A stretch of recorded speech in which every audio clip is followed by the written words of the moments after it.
Therefore, I'm talking to the first to Professor Hranov. Please be prepared to have a presentation. Okay. You as the first, Tsveti Hranov. Can I share? Okay, we can start. Let first tell me that the first paper will be given by you. That's Tsveti Hranov. That's from Department of Power Electronics, Technical University of Sofia, if I'm not wrong. Okay, and the paper is no tolerance. It's not this paper.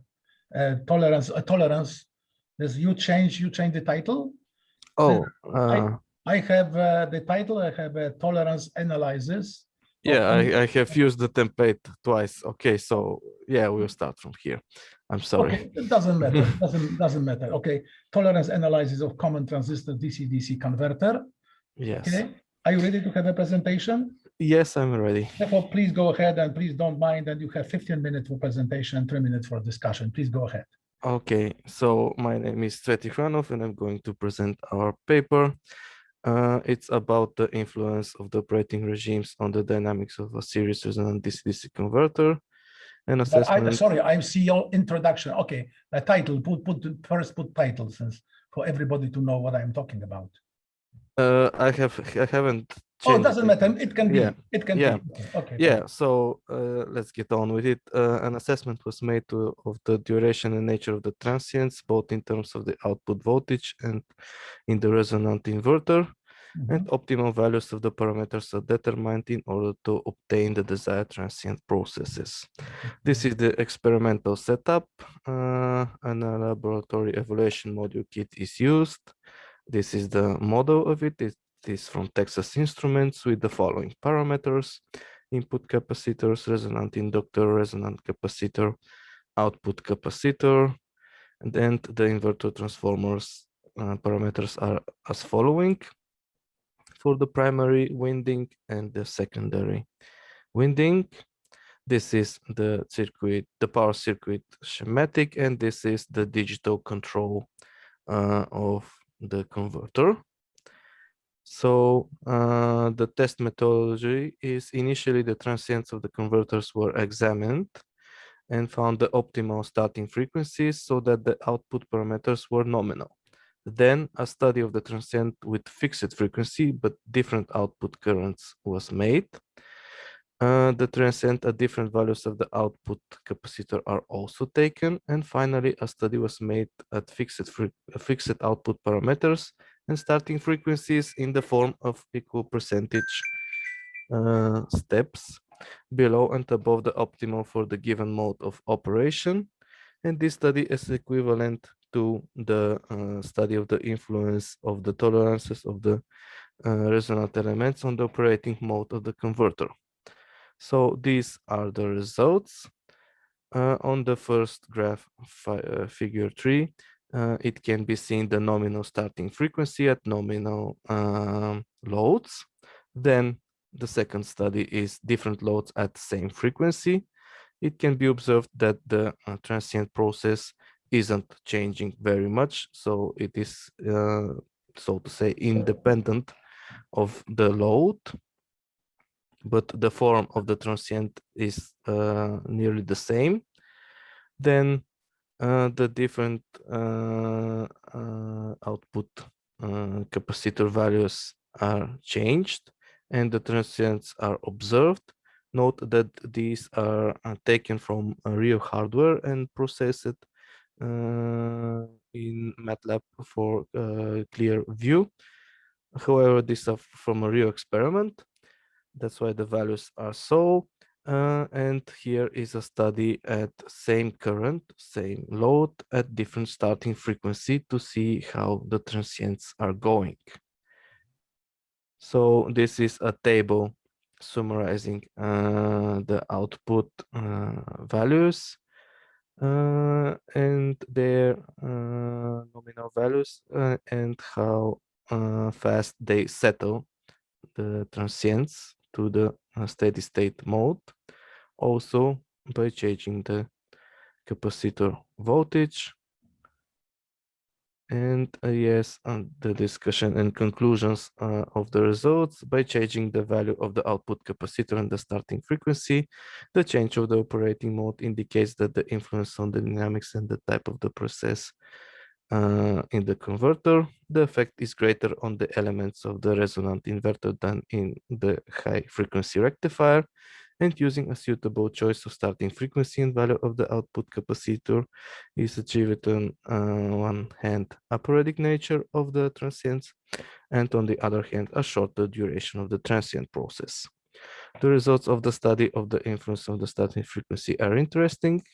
The starting frequency is important factor in achieving good dynamics and nature of the transients, and it is important in point of view of the setting the controller parameters and system for initial startup of the device, such as soft start, and the result can be used as methods for designing power electronic devices and optimization of the transient process. This project is supported by the European Regional Development Fund, Operational Program, Science and Education for Smart Growth, National Center of Mechatronics and Clean Technologies. Thank you very much. Okay, thank you very much. Oh, you did very quickly. That's okay. Thank you very much. Any question from audience? Question from audience? Okay, may I have a question? You know, that's interesting work. You know, that's however, that's very interesting guide for designers. Yeah. And let me know what kind of converter DC-DC you found is the most sensitive for the changes of parameters. So this paper is about the AOC resonant converter, but the most sensitive from my point of view is the boost converter. Boost converter, okay. Yes, the boost converter is extremely sensitive and the operating regimes are very, how to say, tough. I mean, the initial startup currents and the dependence of these currents, especially from the inductor current, from startup frequency, from circuit elements, and also from the load, are extremely sensitive from any of these parameters. Yeah. Okay. The boost converter is the hardest converter, I can say. Oh, okay. Okay. Thank you very much. The question from audience. If I don't see, thank you very much. Thank you very much again. Forgive me, but I have forgotten to introduce myself. My name is Bogdan Miedzinski. I'm professor from Wrocław University of Science and Technology, Wrocław, Poland. Okay. Therefore, we will go to the next presenter. I don't know if next presenter is already present. It's Ali Ozdil from Turkey. Yeah, I am here. Okay. Are you professor or are you doctor? Professor? No, I'm a research assistant. Okay, fine. Are you ready to have a paper, to have a presentation? Yeah, I'm ready. Please go ahead. This now is the title of its presentation is Design and Analysis of a Rotor for 22 kilowatts, transversely laminated anisotropic synchronous reluctance motor.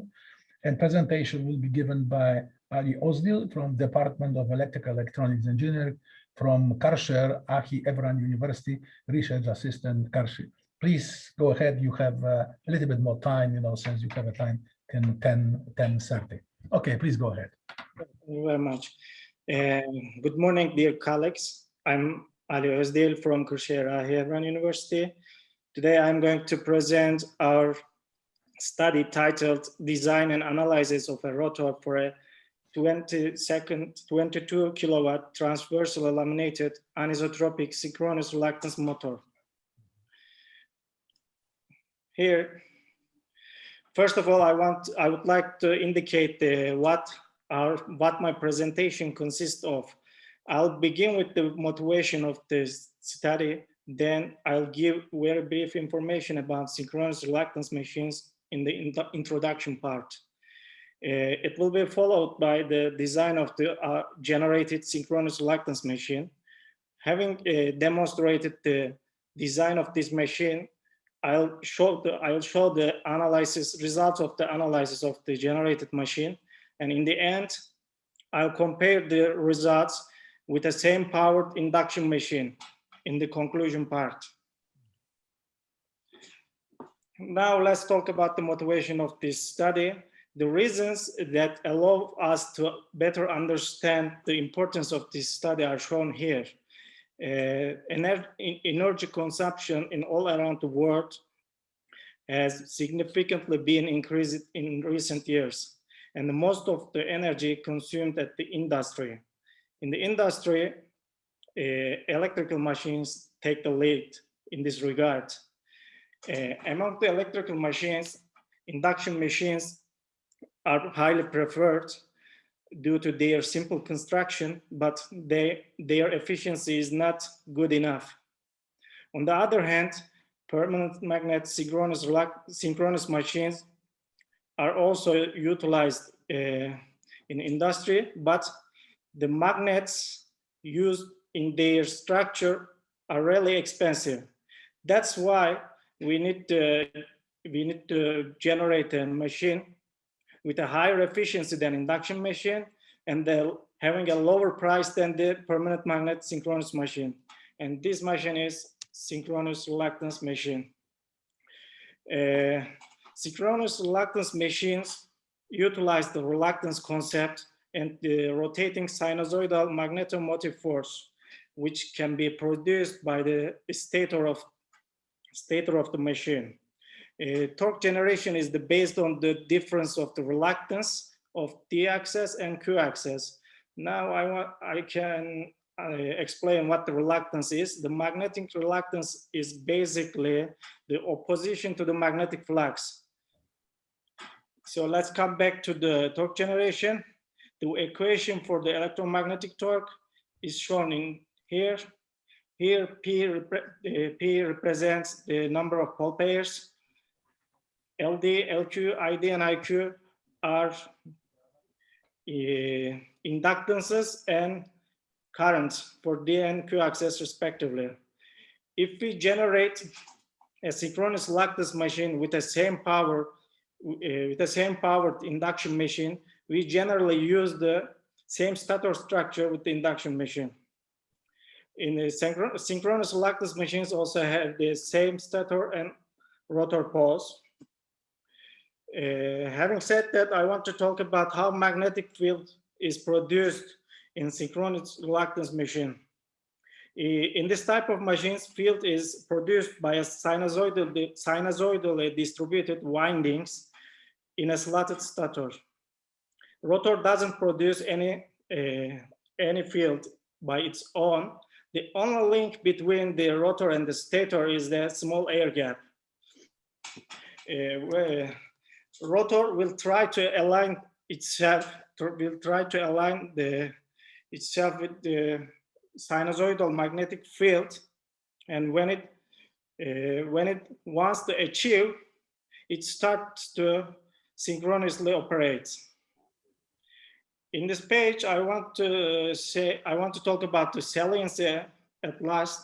Saliency is a crucial parameter in the design of synchronous reluctance machine, which is the ratio of D-axis inductance to the Q-axis inductances. Now I want to talk about the types of synchronous reluctance machines. Since we use the same stator structure with the induction machines, we can classify the synchronous reluctance machines based on their rotor structure. And we classify them into three groups: salient pole, ALI type, and TLI type. Salient pole synchronous reluctance machines, as you can see from the figure, has a simple construction, but their saliency ratio is not good enough to give a competitive performance with the rest two. Between the rest two, in this study, we choose the TLI type synchronous reluctance machines, and the reasons for that are listed here. TLI type, TLI means transversally laminated anisotropic. Synchronous reluctance machines are more suitable to manufacture because we can punch them as a whole, like other traditional machines. This type of machines has less torque ripple and less iron loss than ALI type synchronous reluctance machines. Besides, These type of machines can easily be secured, and sometimes their production manufacturing price can even be cheaper than the induction machine because casting is avoided in that type of machines. Now I want to jump to the design of the generated machine. You can see on the table the specification of our design. Our machine, the power of our machine is 22 kilowatt. The machine operates at 1500 RPM. Our machine, the winding of the machine is delta connected, as you can see here. The pole number is 4, and the diameter of the part of the machine are listed here. So if we jump to the next slide, here you can see the winding shim of the of our design. As I said before, we use the delta connection. As you can see from the figure on the left, our machine has 36 slots, and each slot has a layer, one layer. The utilized number of conductors per slot is 25, as indicated in the table as turns. We use 4 times 0.95 millimeter wires in the windings, and the slot fill factor is, we obtained the slot fill factor around 60%. We try not to expand this value because for an experimental search, it will be impossible to realize if we beyond the slot fill factor 60%. So here in this slide, you can see the final design overview of our generated machine. As you can see the half of the machine. We use during the analysis the half of the machine because it helps to save time us.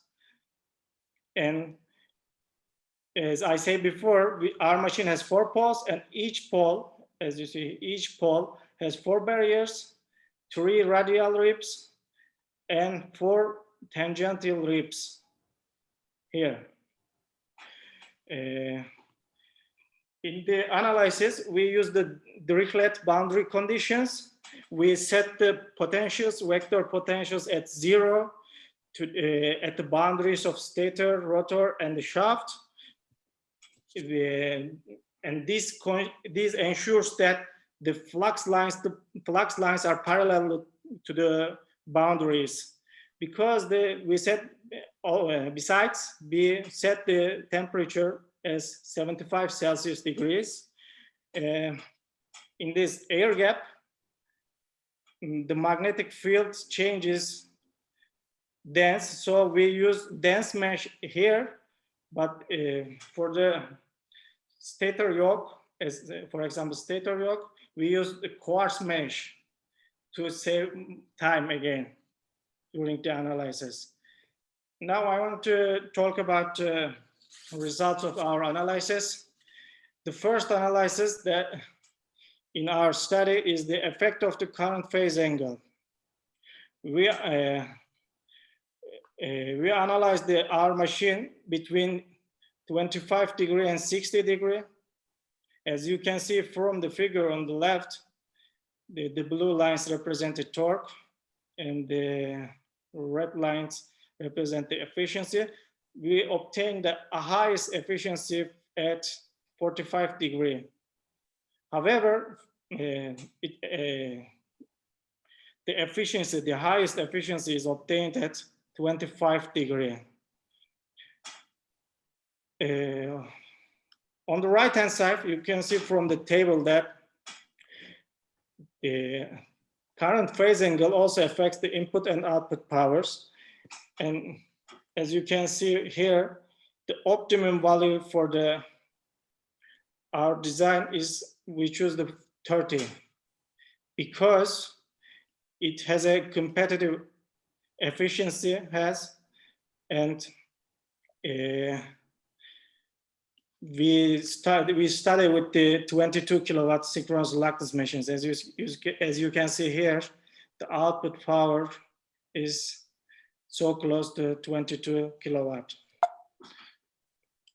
So in the next slide, we analyze the effect of number of flux barriers to the machine performance parameters, which are torque and efficiency. We obtain the highest torque and the highest efficiency for BS is equal to 4. BS represent the number of flux barriers here. We didn't analyze the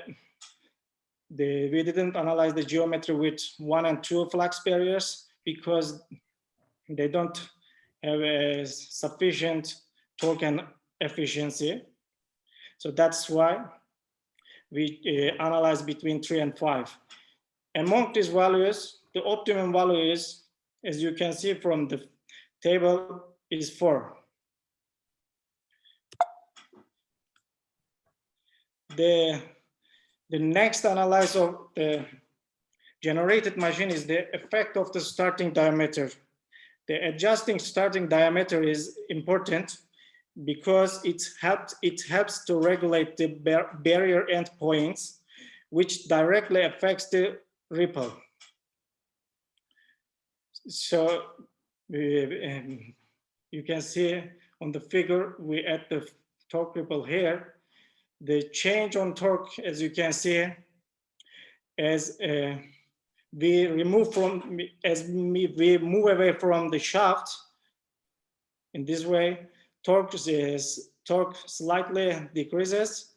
The change in ripple and efficiency is nonlinear. And the effect of the starting diameter to the power loss, saliency, and the power factor is also represented in the table. Although we obtain the highest efficiency, although we obtain the highest torque for 33 millimeters and the lowest torque ripple at that value, we choose the optimal value as 35 millimeter because the main aim of this study is the efficiency.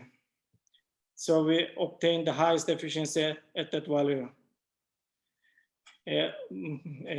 Final thing in this slide, I want to talk about the effect on saliency and cosine phi. As you can see, saliency and cosine phi change non-linearly because LD and LQ are affected non-linearly, and it's you can see on the torque this. If we jump to the next slide, in the following 2 slides, I will demonstrate the effect of the rips to the synchronous reluctance machine's performance. These rips are crucial during the design of the rotor of synchronous reluctance machines because these rips provides mechanical strength to the rotor and prevents barrier from breaking. However, they cause to torque reduction. Now I want to talk about the effect of radial rips. As you can see from the figure on the left, the torque decreases as the width of the radial rip increase. Here, the efficiency of the machine only changes 0.6% in between 94.5 and 95.11. As you can see also from the figure, the torque ripple increase as the radial rip width getting larger. On the right hand side, you can see on the table the effect of the width of the radial rip on power loss, saliency, and cosine phi power factor. We choose the optimum value as highlighted in yellow here, 1 millimeter, because as you can see on the left, it has the highest efficiency and torque is around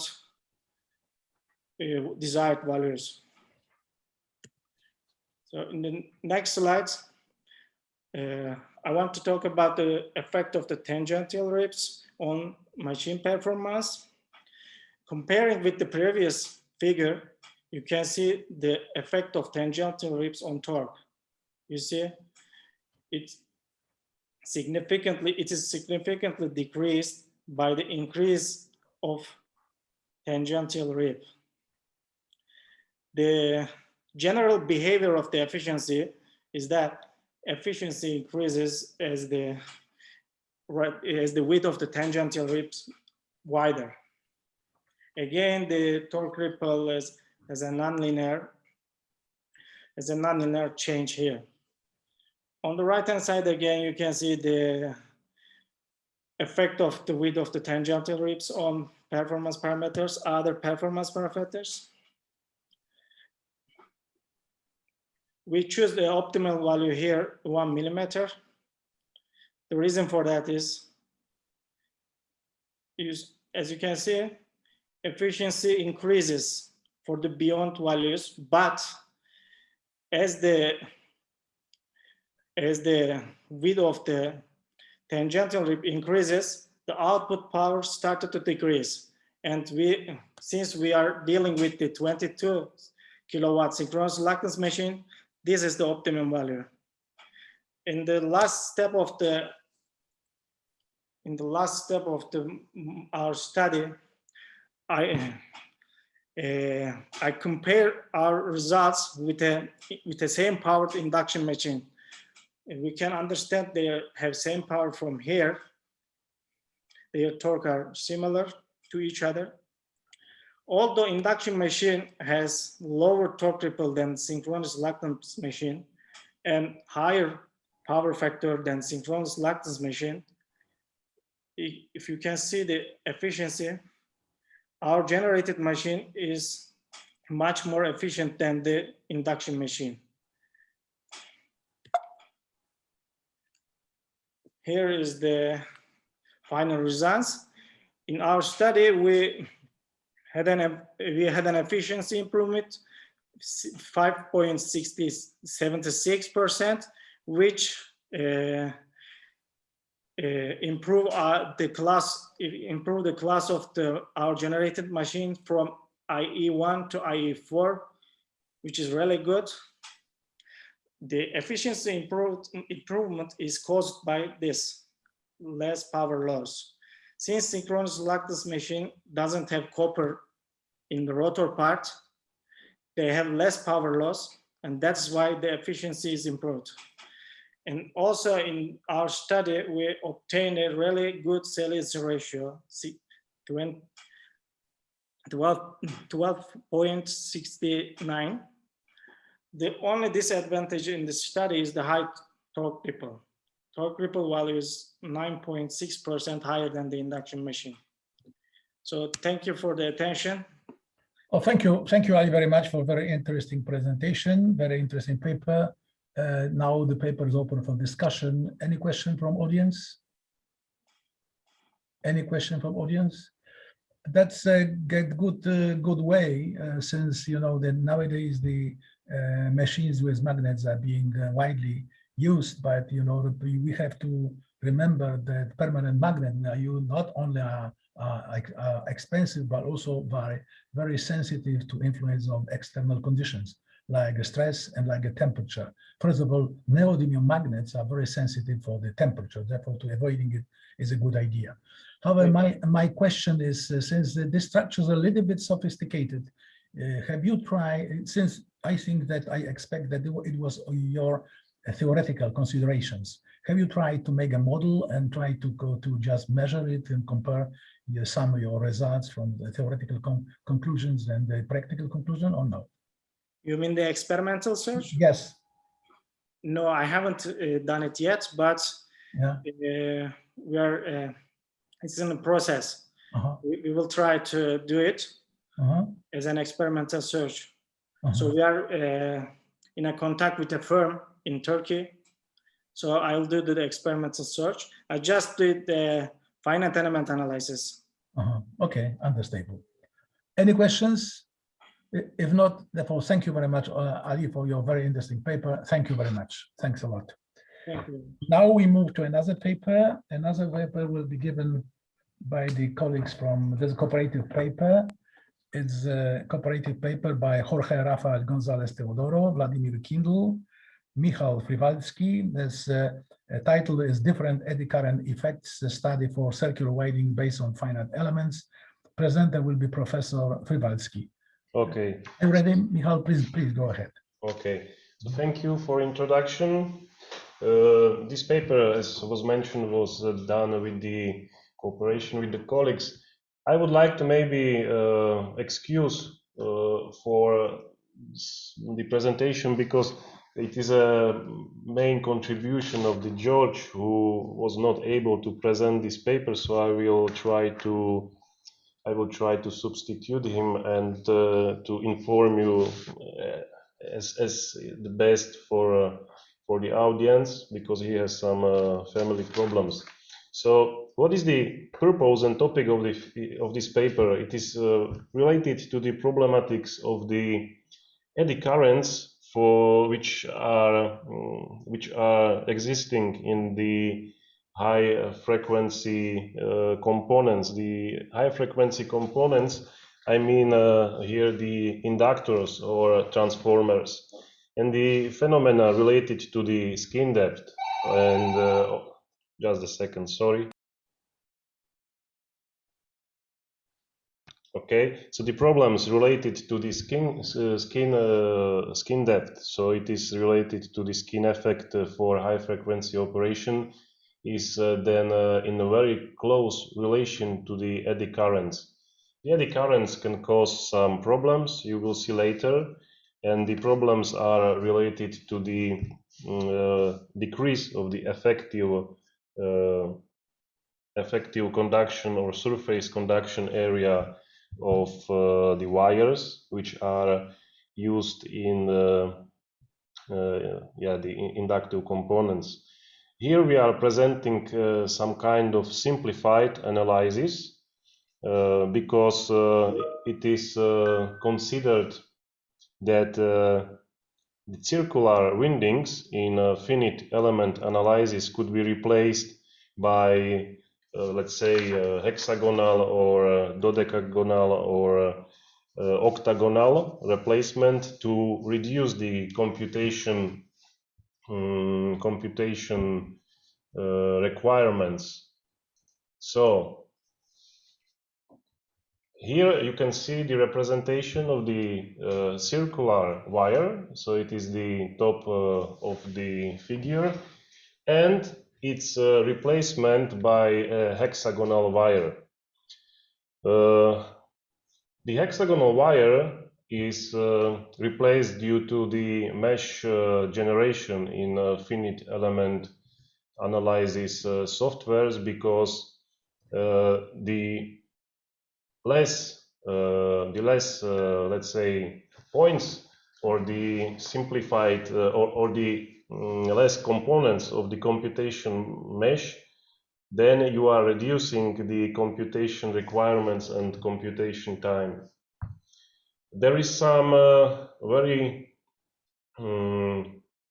important issue if you are reducing the complexity of investigated component. Here you can see that we have the interpretation of the magnetic induction, or otherwise it is also a current density in the circular or in the hexagonal winding, and you can see that there is a different area if we compare these two results. So it means that also skin depth, which is defined by this equation, is being changed if we are considering a different shapes of the replacement of the wire in the software. So this relation or this effect could be visible also if we consider a different operational frequency. So you can see how the skin depth is being changed for the individual replacements of the circular wire. So the more points you have, then you are approaching closer to the original component. So, because the finite element analyses are particularly very complex and require some high computation time and also equipment, it is good to consider with some mathematical approach how to optimize the calculations procedure. So it is important to find the relationship where or how it is able to calculate the skin depth based on the mathematical approach. So here we have some here we have a picture where we have some definitions on the magnetic induction for circular winding, and then for the magnetic induction for hexagonal replacement. And this approach is related to find the relationship between skin depth for circular and for replaced component. So the more detailed description could be found also in the paper, or in the proceedings. And after some investigation, we have found that the polygonal skin depth is proportional to the circular skin depth. So it is given by this equation. And it is inversely proportional to this is a constant apole, and it is defined as a ratio between the area of the circular and the polygonal cross section. Okay, so it is the relation between these two areas. Okay, now if we found out this relationship, we are able to determine the skin depth and also the current density in the cross section of the conductor. And also we are able to investigate the side effect in the components or inductive components operated at high frequency operation. This side effect is related to the current loop effect, or otherwise a proximity effect. Because if we have a coil where we have the alternating current, then the distribution within the one analyzed winding is constrained to a smaller regions, and the mechanism which deforms the current density is generally known as a proximity effect. So here the increase in the effective resistance of the wire is also visible and is dependent on the value of the operational frequency. Here you can see some representation of the effect of the current loop if we consider some direction of the flow of the current.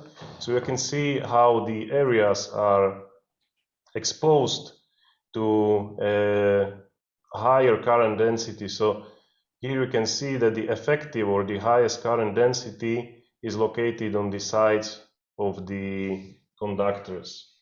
And the situation is being worse if we consider also the increase of the switching frequency. So here we have analyzed some operational frequencies. The most interesting are from these 21 kilohertz above, because these frequencies are being used in the switched mode power supplies, so in the commercially used or industrially used switched mode power supplies. Here is also the analysis of 1 megahertz, because the gallium nitride technology enables to design such converters for high frequency operation. And the conductor which is considered is a standard 24 AVG conductor. So you can see how the current loop is affecting, and it is important to consider this effect in the design of the high frequency transformers and inductors. So not only the skin effect is important, but also a current loop because of this relationship. And then there we also made some analysis related to the value of the diameter of the wire. So there is also a dependency on the wire diameter, how the normalized resistance is being changed, and also for a selected diameter of the wire, we have the evaluation of the frequency dependency on the normalized resistance. And finally, we have provided some procedure how to calculate the area, this area, which is the effective area for the conduction of the current.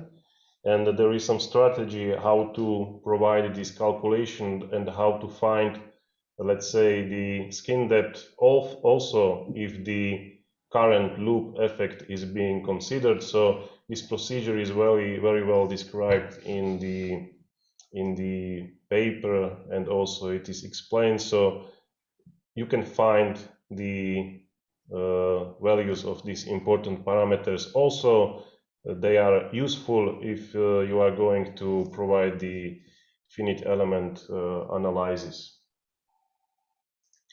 So thank you very much for your attention. Okay, thank you, Professor, for a very interesting paper. Now the paper is open for discussion. Any question from audience? Any question from audience?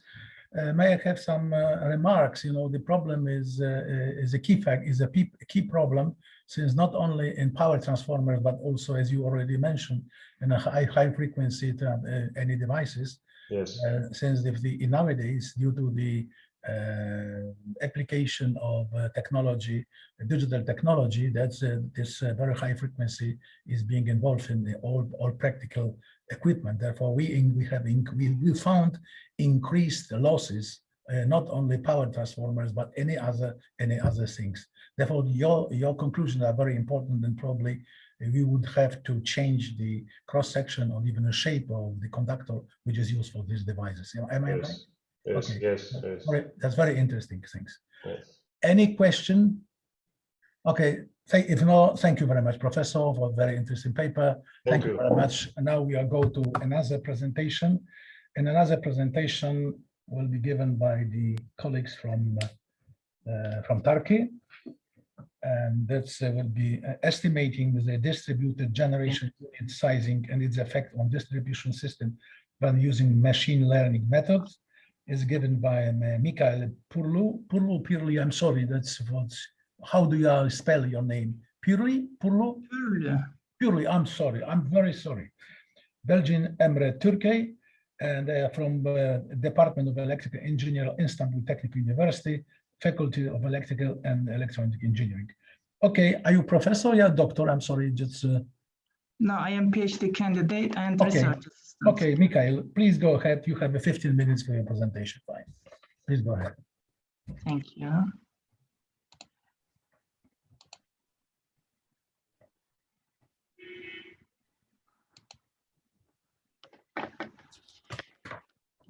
Hello, everyone. I am Michal Purlu from Turkey. I am a research assistant and PhD candidate in Department of Electrical Engineering at Istanbul Technical University.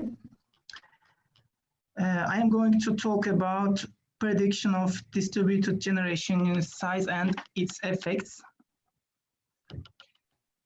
My presentation consists of 6 parts. The first part is the introduction of this study. The second part is about the methods used in this study. In the third part, I am going to explain how estimation error and performance evaluation are performed. The fifth part introduces the data and programs used in our study. The next part contains the result of analysis and discussion. And finally, the presentation will be completed with the conclusion section. Okay.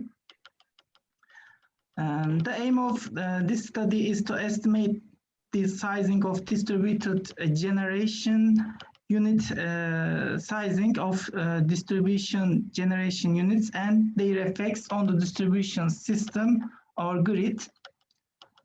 The small powerful generating units integrated close to consumption areas to meet the increase in energy demand and called as distributed generation and are briefly referred to as DG. DG integration has various benefits such as reducing system losses, improving the voltage profile, reducing pollutant emissions, and increasing system reliability. But incorrect DG allocation doesn't benefit. On the contrary, it hurts the power system. To provide effective DG allocation, various optimization methods have been reported in the literature. In the literature, many studies on DG settings have been carried out with analytical and heuristic methods such as genetic algorithm, particle swarm optimization, differential evaluation, artificial bee colony, nonlinear programming, while optimization algorithm, bacterial Fourier optimization, and colony optimization, JA algorithm, cookie search algorithm, tabu search algorithm, and harmony search algorithm. All these methods have been applied to IEEE test system or specific region power system of various countries of the world. And many forecasting methods have been used to make forecasts such as load forecasting and wind speed forecasting related to the power system. However, there are no studies on estimation of DG size and its effects. Our contribution is the estimation of DG size, network active losses, reactive losses, and minimum bus voltages without of difficult time-consuming power flow calculations. And used methods. In this study, machine learning methods such as linear regression, artificial neural networks, support vector regression, k-nearest neighbor, and decision tree are proposed for the prediction process. And next section, rand performance evaluation. And R-squared error-based analysis is used to predict the performance of reliability of the model. The R-squared error is calculated as in equation 1. Here, Ri is the real value, Pi is the prediction value, and Mi is the mean of actual values, and N is the number of samples in the test data. R squared takes value between 0 and 1 and is decided to be close to 1. The ratio between absolute prediction errors and the real values is defined as mean absolute percentage error, briefly MAPE. It is used to measure the performance of prediction and evaluate the results. MAPE is calculated as in equation 2. You can see. Okay. Data collection and used programs. Firstly, about data collection. In this study, a data consisting of a normalized load variation, DG power injection, and DG location, active power losses, reactive power losses, and minimum bus bar voltages have been used for 3 test systems, IEEE 12 bus, 33 bus, and 69 distribution 69 bus distribution system. The normalized load variation for seasonal load profile is shown in this figure. These all data are provided on the GitHub repository. and used programs. Developed prediction models in this study have been created VEICA, which consists of the initial of VEICATA environment for knowledge analysis. It is a free data mining software that includes many machine learning algorithms. While making predictions, 75% the data have been used for training and 25% data for testing. And VEICA algorithms, linear regression for linear regression and multi-layer perceptron artificial neural network, SMOREG algorithm for support vector regression, IBK algorithm for k-nearest neighbor, and M5P algorithm for decision tree have been selected as a classifier in VEICA. Then the parameters of each algorithm have been optimized to perform the prediction. And the running of all forecast graphs and estimation performance analysis, such as RSQR and RSQR and MAPE, are created by MATLAB. And a result of analysis and discussion.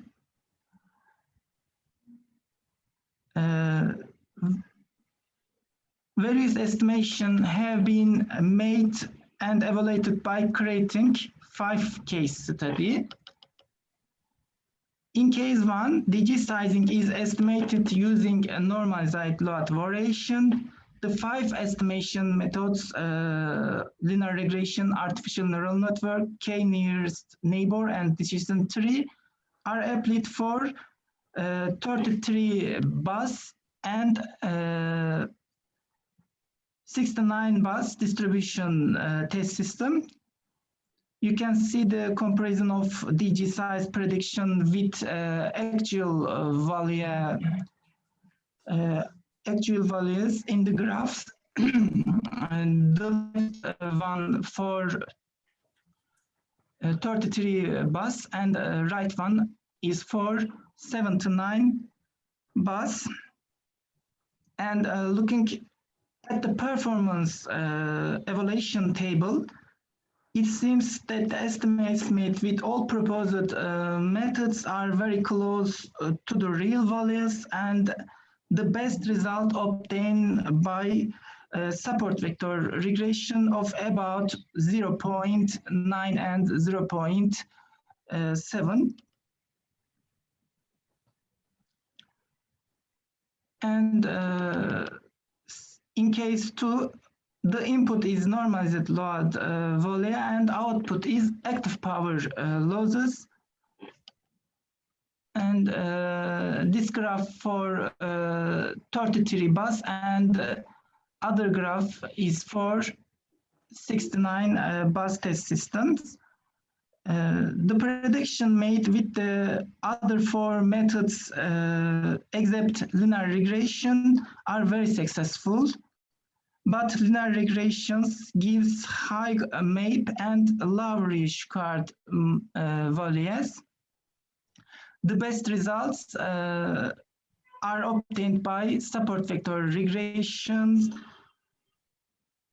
of 0.2%. In case 3, the input is normalized load volume and output is reactive power loss. Result of these cases are the same case in case 2. In case 2, active power losses was predicted. And in case 4, the normalized load volume and the output is minimum voltage, or in other words, worst bus bar voltages. And these graphs for 33 bus and other graphs for 69 bus. And you can see from the table, all methods have ensured successful predictions made of nearly 0%, and the best one is CVR support vector regression. And finally, case 5. The output is active power losses, and there are 3 inputs such as normalized load variation, DG sizing, and DG location. Linear regression is not used in this case because it gives large errors well above the acceptable limit. Since the graph contains big data, they are enlarged in a certain range at the bottom of figures to make it look comfortable. This one is for 12 bus, and right one is 33 bus, and bottom is 69 bus. And the best results are obtained by K nearest neighbor of nearly 1.4 and 0.4. And this column chart compares the best results in each case. In case 4, since there is a linear relationship between the input data and output variables, the output variables have estimate with MAP of nearly 0%, while the best results have obtained with support vector regression blue ones. Support vector regression in case 1 to 4 with single input variable, and the best results have obtained with K nearest neighbor for case 5 with multiple input variables estimation. And finally, conclusions. This novel method based on estimation is proposed to determine the size of DG and its effects on the network without using coercive and time-consuming load flow techniques, and machine learning algorithms such as linear regression, artificial neural network, support vector regression, K-nearest neighbor, and decision tree have been used for the estimation process and have been applied to well-known test systems such as IEEE 12 bus, 33 bus, and 69 bus distribution systems. And the accuracy of the proposed estimation methods has been verified with R-squared and mean absolute percentage error. And the result of analysis show that the proposed approach can be effective, flexible, and applicable to determine DG size and its effect on the distribution system. And the study is the first about the DG estimation, and in the future, it can be improved. Thank you for your attention. Okay, Mikail, for a very interesting paper. You know, now the paper is open for discussion. Any question from audience? If I have some digression about that, you have found that depending on situation, depending on demands, you have to use different methods. And the best one, if I'm not wrong, you have found is SVR and KNN. Therefore, could you do it combined methods and combining the calculating both or one SVR and KNN? Combining both, is it possible to do that and then make a compromise as a conclusions, or no? Since it depends what are you calculating on, you know, if about the active power is a KNN, if about the voltage is a AVR, okay? I didn't do it, but it's a good idea. It can try the hybrid models. Okay, I think so. That will be okay. Thank you very much. Any more questions? If not, Mikail, thank you very much for your very interesting presentation. Now we are moving to another paper. It's a paper given by the people from the Pakistan, and the title is Reactive Power Support and Radial Distribution Network Using Mine Blast Algorithm. Is prepared by the Mohsin Shahzad, Qazi Shafiullah, Bassem Akram, Muhammad Arif, and Barak Ullah, and will be presented by Mohsin Shahzad. Mohsin? Yeah, do you hear me? Okay, that's good. Okay, Dr. Mohsin Shahzad will present the paper on he is from Department of Electrical and Computer Engineering, but I'm non-broke, University Islamabad, is right? In Yes. Pakistan. Okay, Yep. Therefore, please go ahead, you are free. You have 15 minutes for presentation. Share screen. Mhm. This one.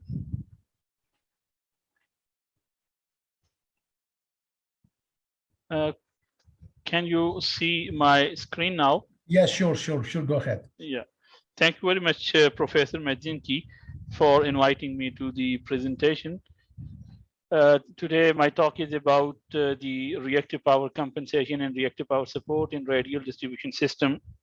And we have been using a novel algorithm, that is mine blast algorithm, for optimizing the problem. So the introduction of the problem is that our objective is to reduce the power losses in the distribution networks, because the power distribution networks are actually, they have increased losses due to increased demand, and the power in conventional system is transferring from over the long distances. And the power losses in the power distribution networks is about 13% of the total losses of whole power system.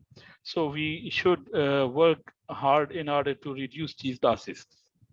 And the problem in distribution system is that they have a higher amount of reactive power demand. So if we can compensate the reactive power locally, then the power flow from the main grid would be significantly reduced.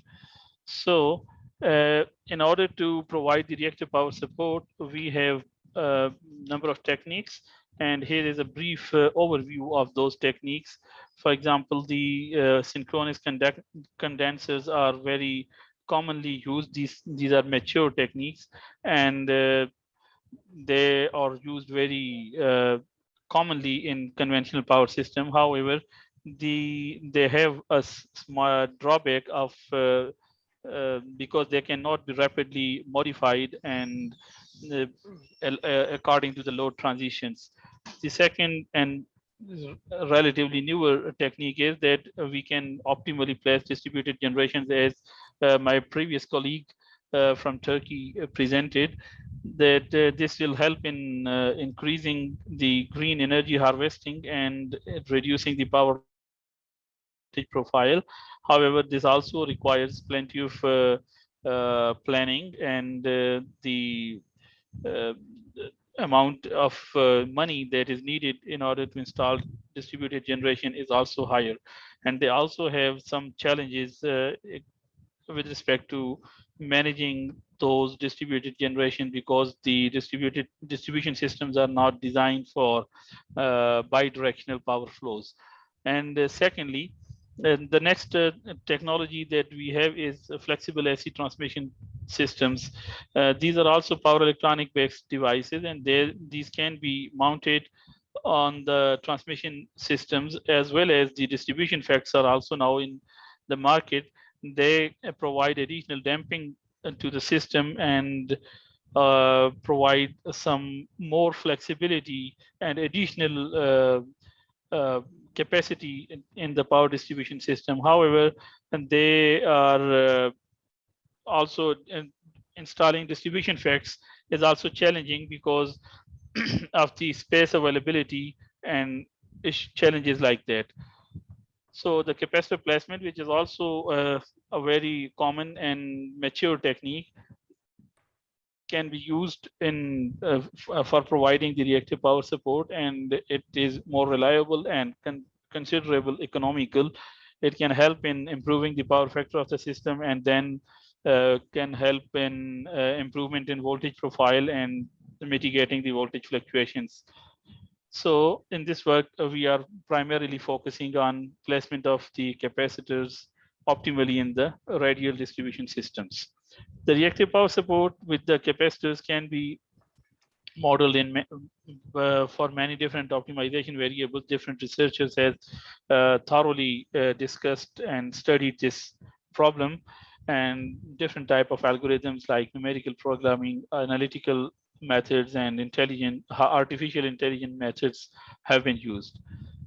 So in this work, what we have done and our contribution are that we have attempted to reduce the total annual cost of installation and operation of the capacitors. We have tried to place the capacitors in the radial distribution system in such a way that the annual operation cost as well as the cost of installation of these capacitor banks should be reduced, and also the active power losses and reactive power losses are reduced, voltage profile is improved, and voltage stability of the network is improved significantly at the end of this method.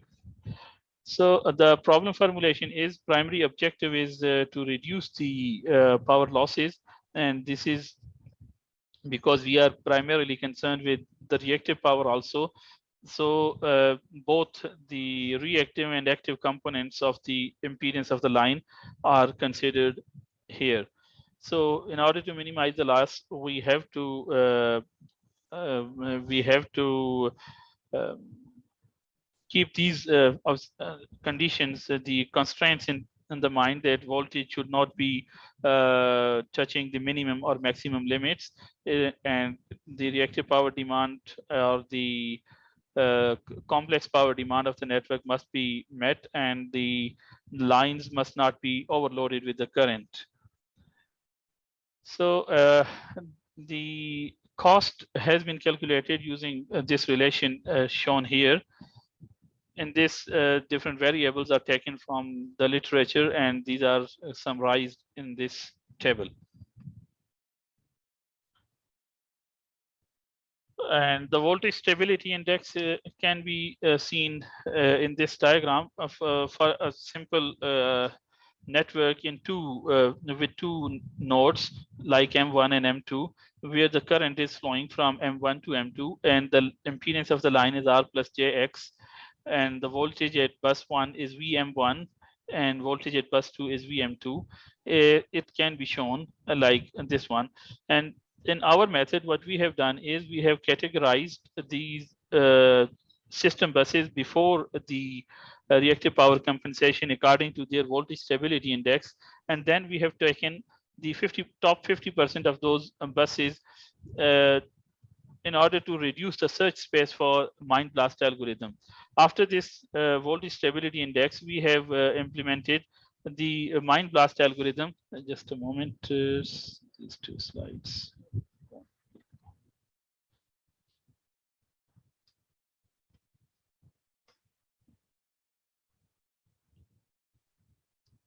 So after this voltage stability, we have optimized after shortlisting the locations for optimal placement with voltage stability index. We have optimized for their sizes and final selection of the location based on the mind blast algorithm, and the steps involved in mind blast algorithm are explained in these two slides. And in this method, what we do is it is very analogous to the mines in the wars and like that.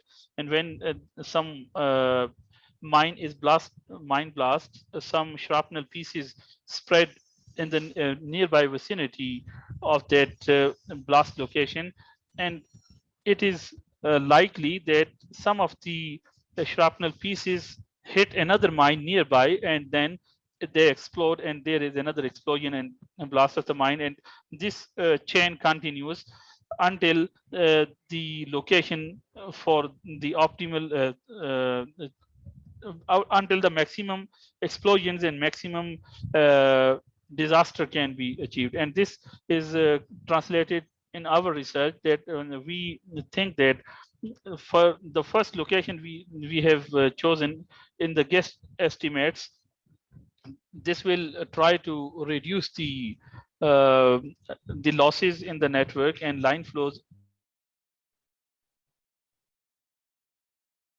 solutions are those which have the smallest distance from the previous location.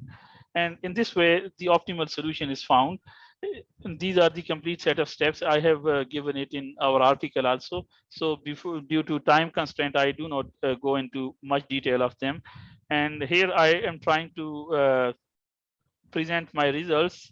In this work, we have taken two IEEE standard radial networks. One is 33 node network and another is 69 node network. And we have tried to place the capacitors in these networks using the method I have just explained.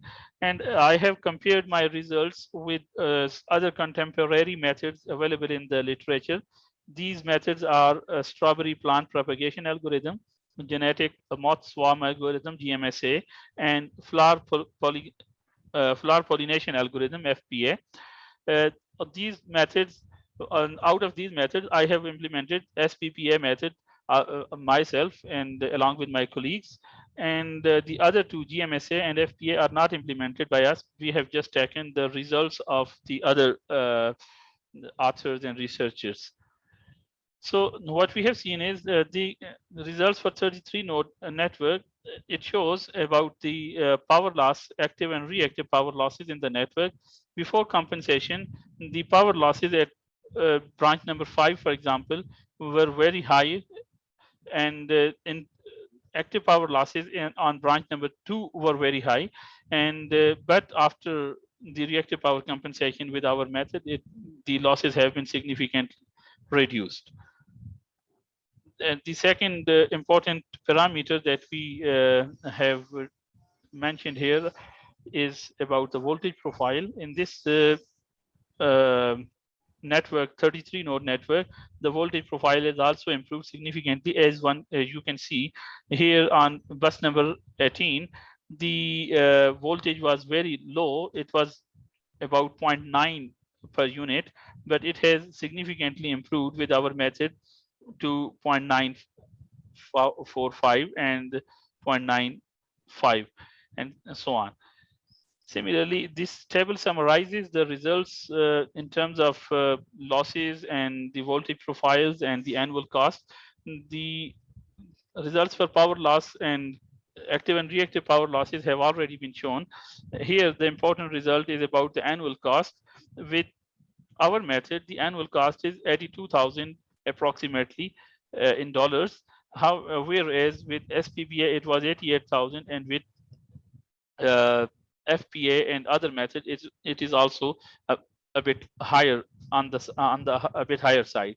So we have this amount of saving with respect to the base case. This is $27,000 annual saving for this small system. And the voltage quality index, which is also another parameter to quantify the health of the voltage health of the system, is about 94%, which is on the better side than FPA and GMSA. SPPA has shown a slightly better results, as we have already seen in our previous slide from here too. For 69 node network, I have similar pattern of presenting our results, and these results are also summarized in this table. Due to time constraint, I have to sum up it here. The annual saving is approximately $29,000, and the voltage quality index is about 93%, which is somewhat higher than the base case and comparable to the other method. However, we do have a better loss reduction ratio with lesser amount of injected VARs, because the VARs injected in our method are 1,780, whereas with other methods, the injected VARs are on the higher side. So finally, the conclusion of our work is that the optimal capacitor placement has significant improvement in loss reduction. the novel mind blast algorithm has produced better results. The voltage stability index is used and voltage quality of the system is improved. The losses have been reduced in 33 node network up to 34% and 33%, whereas in 69 node network, active and reactive losses are reduced up to 34 and 32%. The voltage quality is also has improved, and it is 93% and 94% for both of the networks. The annual saving is about 24.8% and 24.5% for 33 node network and 69 node networks respectively. I thank you all for your time, and I welcome any suggestions and questions. Thank you very much. Thank you very much, Dr. Sazar, for your very interesting paper. Now, with this, please, the paper is open for discussion. Any question from audience? I would like to say that you are considering the only capacitive reactive power, but however, probably in the future, you will have to take into account inductive power. Since nowadays, due to digital modulation and pulse switching, we have found that this tremendously increased, not the capacitive reactive power, but inductive reactive power. Therefore, the problem of compensation becomes totally different, since if you use too much capacitors, you will get overcompensation. It's also, but it's another problem. Okay. Yeah, exactly. Yeah. Okay. Any questions? No, thank you very much. Therefore, we will go to the last paper. Thank you very much. Last paper. Thank you for a very interesting presentation. Last paper is given by the title is a comprehensive design and optimization of brushless direct current motor for the desired operating conditions. It will is made by the people from Turkey, from Ozdil Tosun, Nesibe Fusun Ayman Schertlerer, and Gökhan Yalcin. And presenter will be Mr. Schertlerer. Okay, are you here? Nobody is here? I am here. I am here. Oh, it's you. I will. Okay, I'm so sorry. Are you professor or doctor? Professor. Professor. Sorry, professor. Therefore, please go ahead. Dr. Professor Schertlerer will have a speech on comprehensive design and optimization of brushless direct current motor for the desired operating condition. Please go ahead, professor. Thank you very much. Thank you very much for introduction. As Professor Bogdan Mikail Dezic, my title is Comprehensive Design and Optimization of BLDC Motor for the Desired Operating Conditions.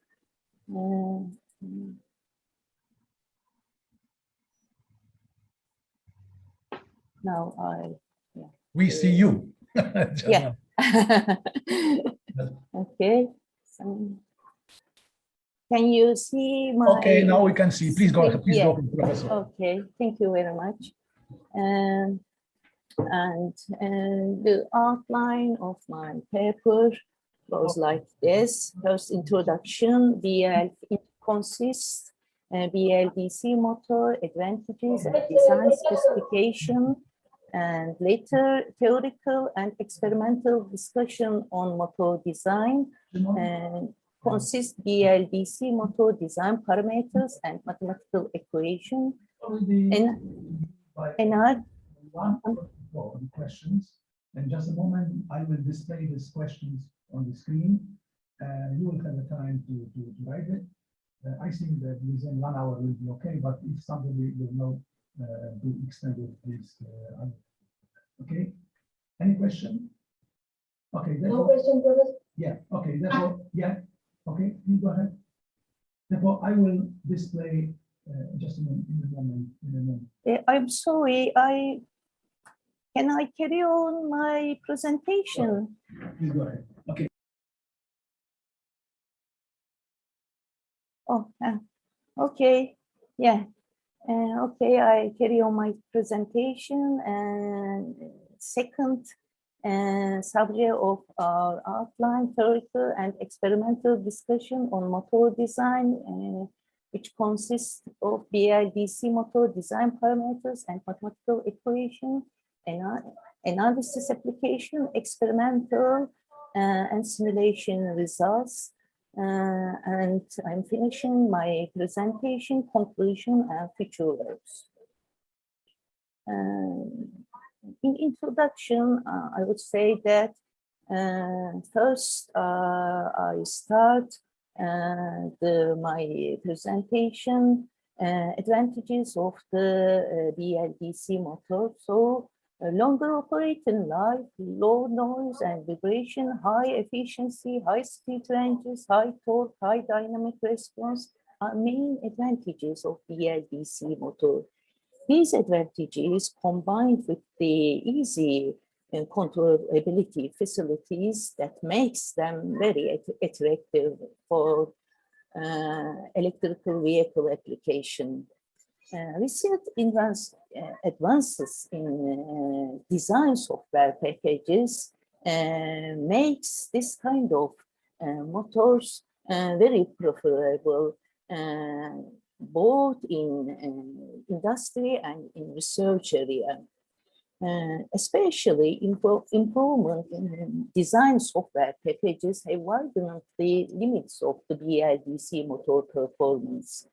One of most used and most popular software packages, design software packages about that is ANSYS Maxwell, which we have used this software in our study.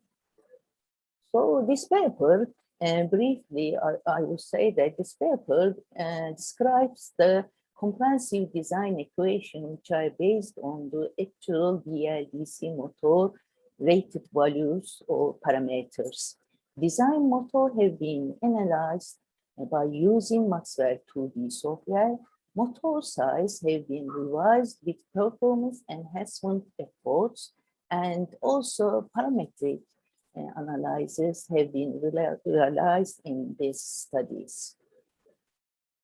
So in this slide, you see our structure, 3D structure of our studied BLDC motor. On the left side, on the right side of the slide, you see the motor template values and rated power, rated voltage, reference speed or rated speed, we can say, rotor outer diameters, number of slots, rated current, number of pulls, and efficiency. So this template is important because we implement all those rated values into ANSYS Maxwell simulation design. So using all the equation design, we first studied the design equation analytically. We have all used the equation as you see on this slide. All those equation, and first equation is very important actually, because you get the torque value from there. And this is the most important things for the electrical motors. And we have used all those equations, and we have find out all those.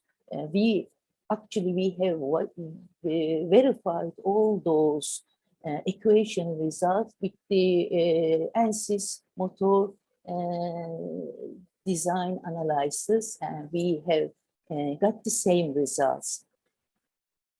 And we have also used, as I said before, actual motor parameters to have the design results. So on this slide, you see the dimensions of our analyzed or studied BLDC motor: rotor diameter, axial length, slot length, slot height, stator outer diameter, minimum air gap length, magneticness, stator inner diameter, slot top width, slot bottom wide, slot pitch. So we have all real these motor parameters and dimensions. So after analyzing the results, we have had the motor simulation results. So you see on the top of the left side of the slide, and the analysis and the analysis results on the bottom of the left side, efficiency versus speed graph, a moving time graph, and flux density. But the important information here, we have found the table on the left side on the top of the slide. We got this very close simulation results with the actual rotor rated parameters, and the error was less than 0.3%. And so the average or input current, you see 15.94, and the output power 670, efficiency 87.5. So these were the actual values. See here, we nearly as close as the values we have found in our analysis results. So we, after found the closest results, we studied the optimization studies, and you see here we taking care of all the parameters of the VLDC motor. That's why we named our study comprehensive design. So stator auto diameter, axial length, air gap length, rated power, rated speed, and DC voltage are kept constant in this study, and the other parameters we try to optimize and try to get the better efficiency, better speed, better torque, and better loss in this study. So for this, firstly, this total inner diameter is increased by 40 millimeter. The inner and outer diameter of the rotor slot pitch increases, of course.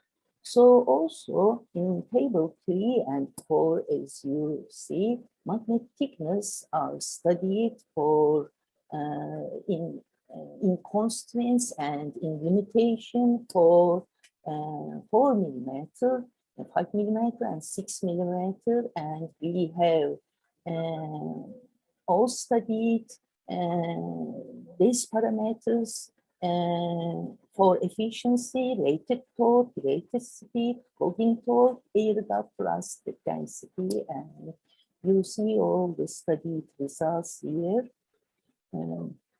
And also effect of shear we have studied, and all those studies we have got that they we should have magnet thickness of 5 millimeter. It was 4 millimeter in simulation. Skew ratio 0.5. Magnet type neodymium ferrite 35. Steel type steel 1008, and embrace 0.5. the slow tape, slow top white, and slow bottom white are reduced without changing the are reduced actually first without changing the conductor loss, but this time we passed the limitation, then we changed the number of conductors per slope. We reduced the number of conductors, and we just considering all the constraints and limitations. We tried to find the efficient and less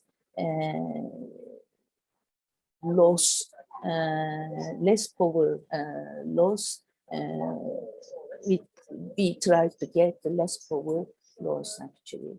So in this slide, BIBC motor optimization studies you see.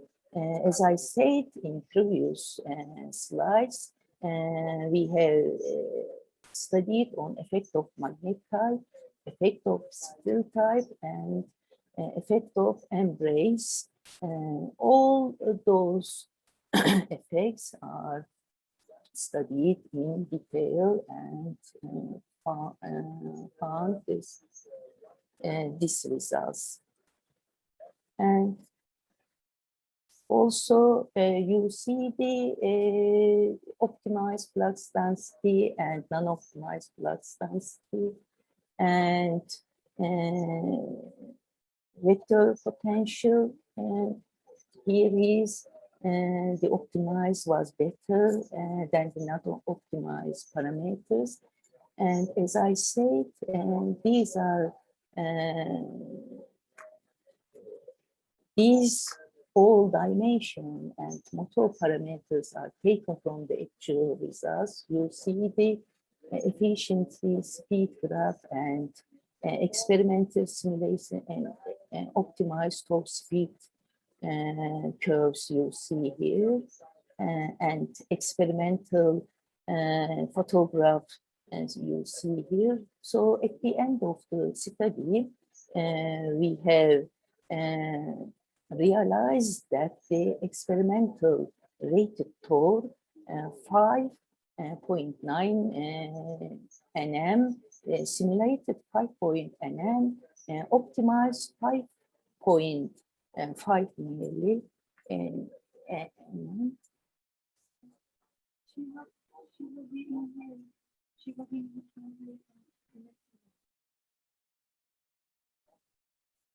and total loss are found 98 watt, and the least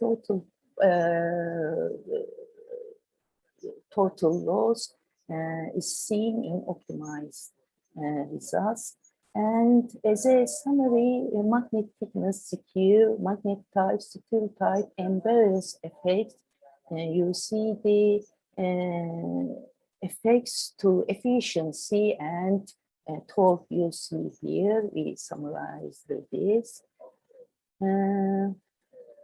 So as I said before, magnet thickness was examined here, and the most suitable magnet thickness are found, or I should say determined 5 millimeter, and secure factor is studied, and it was determined as 0.5, and magnet type is not determined, neodymium ferric 35 magnets,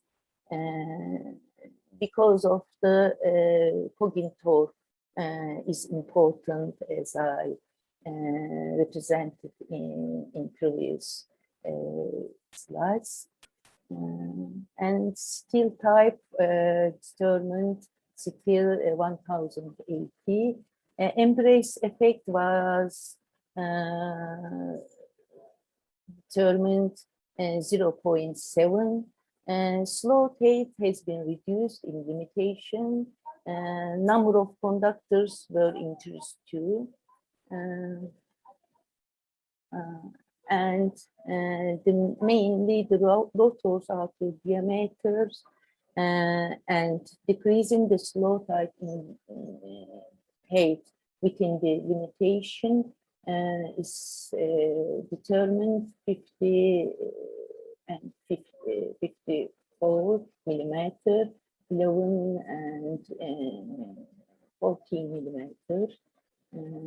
Affect the efficiency and torque values of BLDC motor positively.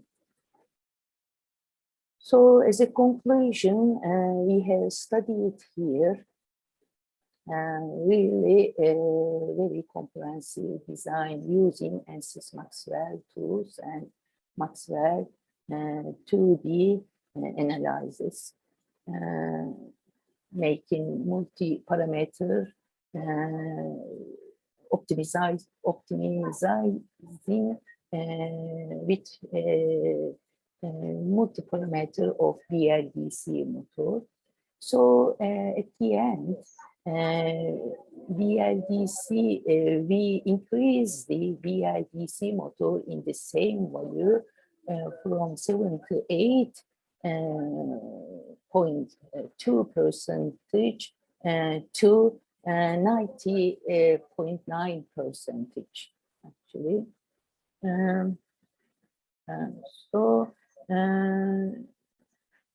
So in the future studies, we can say that the volume of the BLDC motor can be decreased with the keeping constant efficiency same and speed same and torque same, or the other maybe electromagnetic analysis maybe carried out to improve motor performance. Yeah, that's all I can say in our study. Thank you for your attention. If any questions, please ask.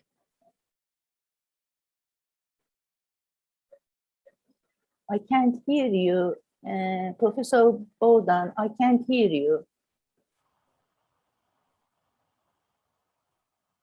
Okay.